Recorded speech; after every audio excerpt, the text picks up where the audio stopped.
Hello' ছাত্ৰ ছাত্ৰীসকল, আজি মই লৈ আহিছোঁ ক্লাছ 5ৰ উৎপাদক আৰু গুণিতক চেপ্টাৰৰ ফেক্টৰ্ছ এণ্ড মাল্টিপলছ চেপ্টাৰৰ কিছু আলোচ্য বিষয়। প্ৰথমতে উৎপাদক চেপ্টাৰৰ উৎপাদক কি আগতে জানিব লাগিব। উৎপাদক হ'ল এটা সংখ্যাক যিবোৰ সংখ্যাৰে বাকী নৰৱাকৈ হৰণ কৰিব পাৰি সেইবোৰক সংখ্যাটোৰ উৎপাদক বোলে। এটা সংখ্যাক যিবোৰ সংখ্যাৰে বাকী নৰৱাকৈ হৰণ কৰিব পাৰি সেইবোৰক সংখ্যাটোৰ উৎপাদক বোলে। যে factors of A number are those numbers which completely divide the number without leaving any remainder. তো উৎপাদকৰ আকৌ কেইটামান জানিবলগীয়া কথা আছে। যে এক সকলো সংখ্যাৰে উৎপাদক, এক সংখ্যাটো সকলো সংখ্যাৰে উৎপাদক, সকলো সংখ্যাৰ লগত 1 ইনটু কৰি দিলে সেই সংখ্যাটো নিজেই হয়। এটা সংখ্যাৰ আটাইতকৈ সৰু উৎপাদক 1 আৰু আটাইতকৈ ডাঙৰ উৎপাদক সেই সংখ্যাটো নিজেই। এটা সংখ্যাৰ আটাইতকৈ সৰু উৎপাদক 1।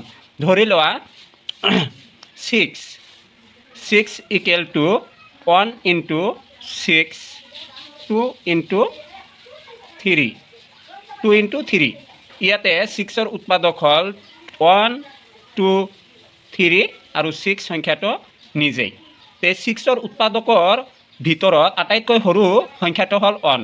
গতিকে যিকোনো সংখ্যাৰ সাধাৰণ উৎপাদক বা আটাইতকৈ সৰু উৎপাদক 1 আৰু আটাইতকৈ ডাঙৰ উৎপাদকটো হ'ল 6। এই চাৰিটা উৎপাদকৰ মাজত ডাঙৰ হ'ল 6 সংখ্যাটো আটাইতকৈ ডাঙৰ উৎপাদক। সেইকাৰণে কৈছে এটা সংখ্যাৰ আটাইতকৈ সৰু উৎপাদক 1 আৰু আটাইতকৈ ডাঙৰ উৎপাদক সেই সংখ্যাটো নিজেই।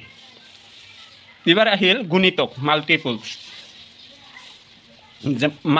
যে এটা সংখ্যাক যিবোৰ সংখ্যাৰে বাকী নৰৱাকৈ হৰণ কৰিব পাৰি সেইবোৰক সংখ্যাটোৰ কি গুণিতক বোলে। এটা সংখ্যাক যিবোৰ সংখ্যাৰে বাকী নৰৱাকৈ হৰণ কৰিব পাৰি সেইবোৰক সংখ্যাটোৰ গুণিতক বোলে। Multiples of a numbers are those numbers which are completely divisible by the number. এটা সংখ্যাৰ আটাইতকৈ হ'ল যে গুণিতক, এটা সংখ্যাৰ আটাইতকৈ সৰু গুণিতক সেই সংখ্যাটো নিজেই। এটা সংখ্যাৰ আটাইতকৈ সৰু গুণিতক সেই সংখ্যাটো নিজেই। ধৰা 2ৰ গুণিতক হ'ল 4, 2ৰ গুণিতক 2, 4, 6, 8, 10। ইয়াৰ ভিতৰত এইকেইটাৰ ভিতৰত ...